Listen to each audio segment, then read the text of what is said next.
morning, student. Today we will study about the types of chemical reaction. There are 4 types of chemical reaction. First, combination reaction, in which 2 elements combine and form one components.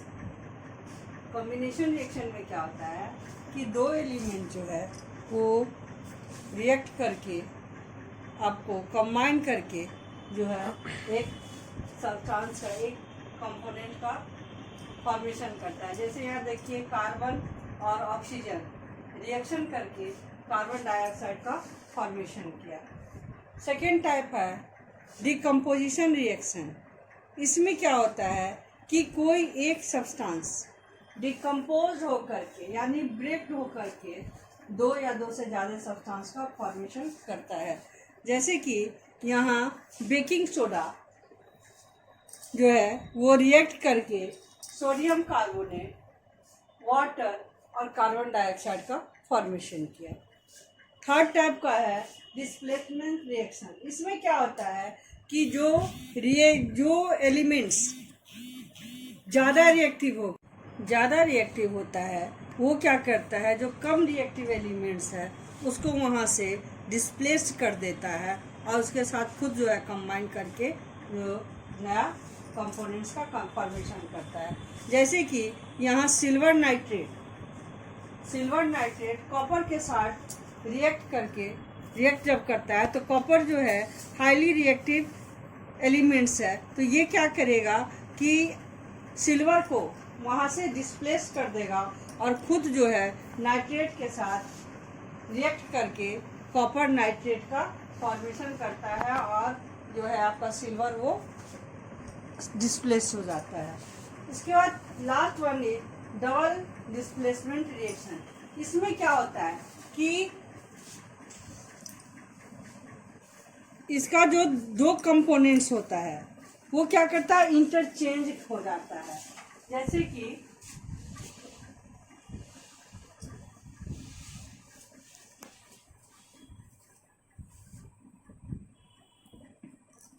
कि यहाँ barium chloride है। Double displacement में क्या होता है कि example के लिए barium chloride plus sodium sulphate, ये दोनों जब रिएक्ट करता है तो क्या करता है कि बेरियम सल्फेट बना देगा।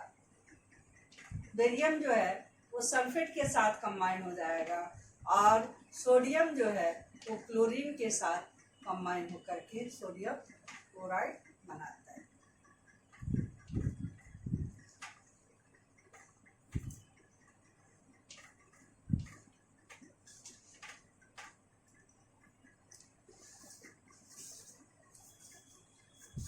इसके बाद है कुछ, जैसे कि हम लोग ये क्रैकर पटाखे जो छोड़ते हैं वो क्या है, वो भी एक केमिकल रिएक्शन है। क्योंकि यहाँ क्या होता है, जब हम लोग पटाखे जलाते हैं, क्रैकर जलाते हैं, फुलझड़ियाँ जलाते हैं, तो उसमें क्या होता है कि मास अमाउंट में, बहुत ज़्यादा अमाउंट में जो है हीट, लाइट, साउंड और गैस जो है वहाँ प्रोड्यूस होता है। इसलिए इसको भी जो है आपको केमिकल रिएक्शन कहा गया है। जिसके बाद है आपको, जैसे कि हम लोग देखते हैं कि एप्पल वगैरह काट दीजिए, कुछ वेजिटेबल्स हैं जैसे ब्रिंजल वगैरह को जब हम लोग काटते हैं और काट करके पोटैटो है, इस सभी को जब काट करके कुछ देर के लिए छोड़ दीजिए तो क्या होता है, उसमें ब्राउन कलर का देखिएगा कि एक लेयर बैठ जाता है। ये क्यों? क्योंकि इसमें जो आयरन प्रेजेंट होते हैं वो क्या करते हैं, ऑक्सीजन के साथ, एयर में जो ऑक्सीजन है उसके साथ रिएक्ट करके जो है वो आपको नया सब्सटेंस का फॉर्मेशन कर देते हैं और इसलिए इनको भी क्या कहा गया है, केमिकल रिएक्शन कहा गया है, केमिकल चेंज कहा गया है। इसके बाद जब हम लोग फूड जो खाते हैं उनका जो डाइजेशन हो जाता है तो इसमें क्या होता है, यहाँ भी बहुत सारे एंजाइम्स, जूस, ये सभी सेक्रेट होते हैं और जिसके कारण ये फूड जो है बिल्कुल सिंपलेस्ट फॉर्म में हो जाता है। और फिर इसके बाद इसको हम लोग फिर जो है वापस उसके फूड जो हम लोग जो फूड खाए उसको ओरिजिनल फूड के फॉर्म में नहीं कन्वर्ट कर सकते हैं, इसलिए इसको भी हम लोग केमिकल चेंज कहते हैं।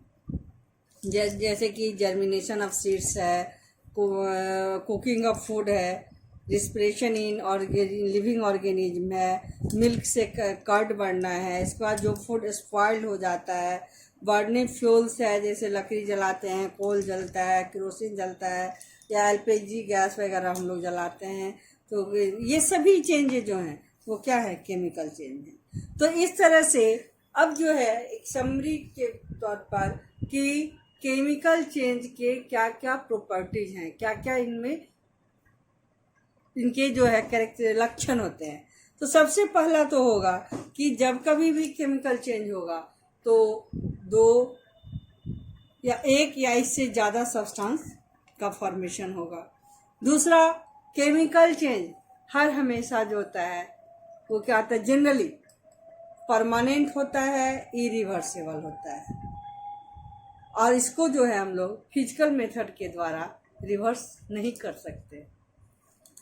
इसके बाद थर्ड क्या हो गया, तो केमिकल चेंज में जो है या तो एनर्जी रिलीज होगी या एनर्जी जो है वो एब्जॉर्ब होगा। इसके बाद केमिकल चेंज में उसकी जो सब्सटेंस जो होते हैं उसकी फिजिकल और केमिकल प्रॉपर्टी जो होगी, उसकी जो ओरिजिनल यानी जो रिएक्टेंट है उनकी जो फिजिकल और केमिकल प्रॉपर्टीज होगी वो प्रोडक्ट से बिल्कुल डिफरेंट होगी।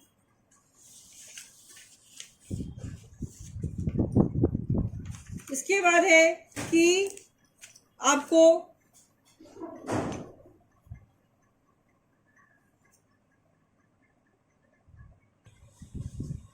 नेक्स्ट पॉइंट है रस्टिंग ऑफ आयरन।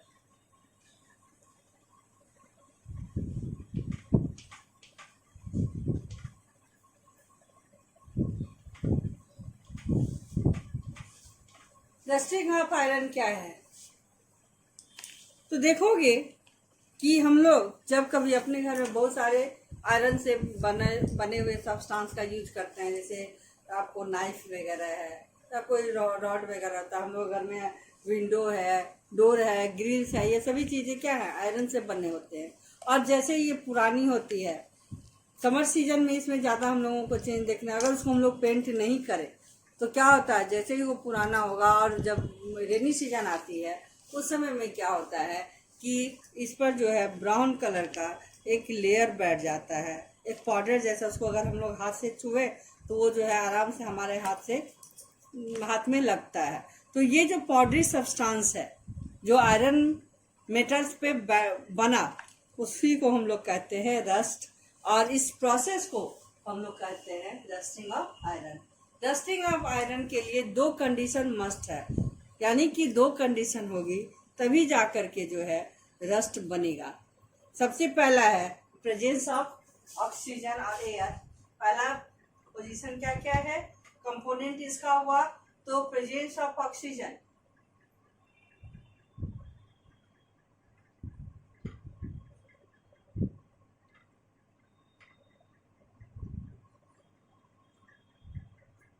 और सेकेंड है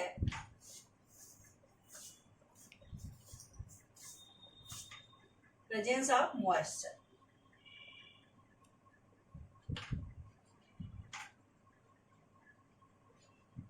यानी ऑक्सीजन और मॉइस्चर जब अवेलेबल होगा तभी जाकर के ही रस्टिंग की प्रोसेस होगी। ये क्या करता है, ये रस्टिंग क्या करता है कि धीरे धीरे उस सब्सटेंस को, आयरन के से बने सब्सटेंस को वीक कर देता है।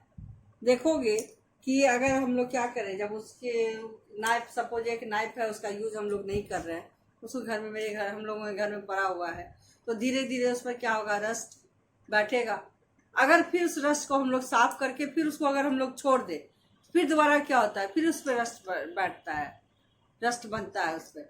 तो ये रस्ट क्या करते हैं, धीरे धीरे क्या होगा, वो आयरन का मेटल जो है वो क्या हो जाएगा, वीक हो जाएगा, जिसको कि हम लोग कहते हैं आम भाषा में कि जंग लग गया है। और वीक होने के बाद क्या होता है, वो टूट जाता है, खराब हो जाता है।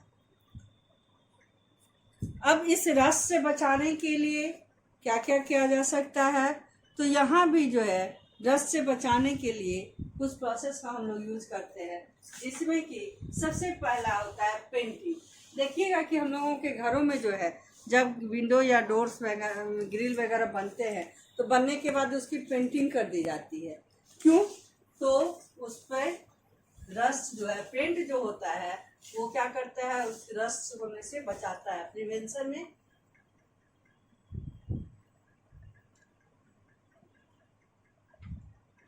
प्रिवेंशन ऑफ रस्ट, रस्ट या रस्टिंग। इससे पहला पॉइंट क्या हो जाएगा, पेंटिंग।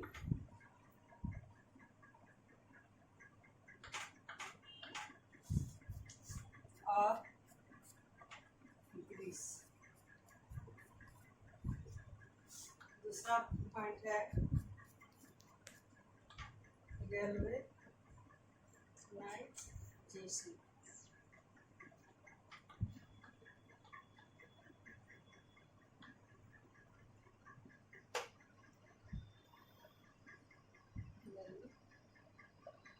गैल्वेनाइजेशन आपका पॉइंट जो है बाय एलॉय।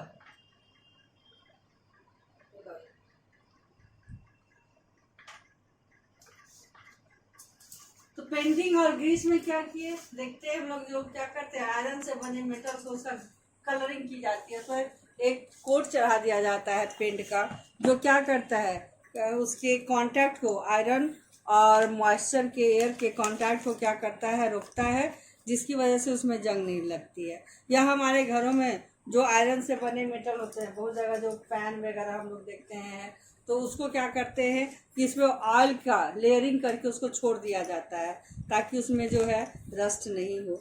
इसके बाद है दूसरा, coating with iron, coating iron with other metals, जिसको कि हम लोग गैल्वेनाइजेशन कहते हैं। इसमें क्या किया जाता है कि आयरन के मेटल को जिंक का जो है, ये मेल्टेड जिंक में उसको डुबा करके और उसकी एक कोट लेयरिंग, उसकी एक लेयर उस पर चढ़ाया जाता है, उसकी कोटिंग कर दी जाती है, जिसके कारण क्या होता है, ये जिंक जो है, जिंक मेटल जो है उसको मॉइस्चर और एयर से बचाता है, जस्ट डस्टिंग से बचाता है। इसके बाद है आपका by converting iron into stainless steel और एलॉइंग।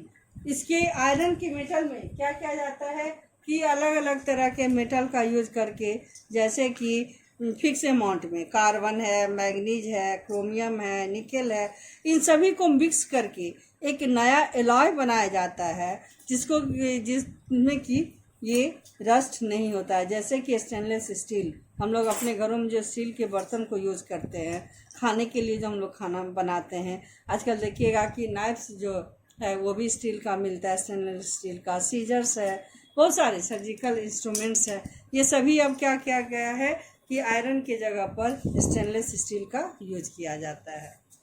अब नेक्स्ट पॉइंट है क्रिस्टलाइजेशन। क्रिस्टलाइजेशन क्या है, तो हम लोग पहले भी पढ़े हैं कि समुद्र के पानी से क्या किया जाता है, नमक तैयार किया जाता है, इवेपोरेशन की प्रोसेस के द्वारा ये सॉल्ट तैयार किया जाता है। बट ये सॉल्ट जो होते हैं वो प्योर फॉर्म में नहीं होता है, ये हमारे हेल्थ के लिए अच्छा नहीं होता है, इम्प्योर फॉर्म में होता है। तो इसको प्योरेस्ट फॉर्म में बनाने के लिए क्या किया जाता है कि इसकी क्रिस्टलाइजेशन की जाती है। क्रिस्टलाइजेशन क्या हुआ, क्रिस्टल क्या हुआ है, तो क्रिस्टल है कि किसी भी सब्सटेंस का प्योरेस्ट फॉर्म, जिसमें कि वो एक डिफिनिट जियोमेट्रिकल शेप प्रोवाइड किया जाता है, उसको प्योर किया जाता है। तो crystallisation is the process of obtaining pure crystal, solid crystals having definite geometrical shape.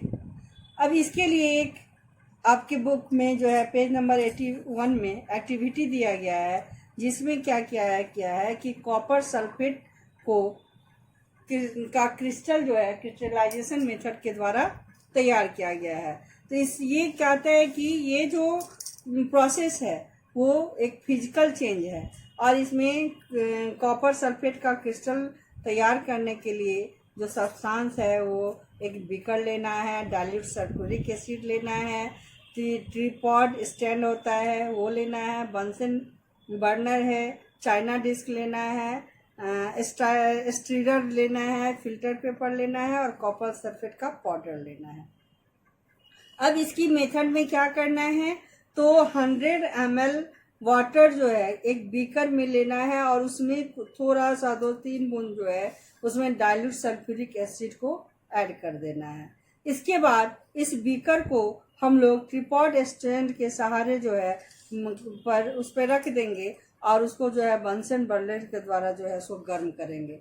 जब ये उबलने लगता है तो इसमें जो है थोड़ा सा कॉपर सल्फेट पाउडर जो है उसको डाल करके उसको कंटिन्यूअसली जो है उसको मिलाएंगे और देखेंगे कि तब तक उसको कंटिन्यू करेंगे, तब तक उसको मिलाएंगे जब तक कि एक समय के बाद जो होता है वो पाउडर जो है डिजॉल्व होना, सल्फ्यूरिक एसिड वाला वाटर जो है उसमें वो अब डिजॉल्व नहीं होगा तो हम लोग उसको ऐड करना बंद कर देंगे।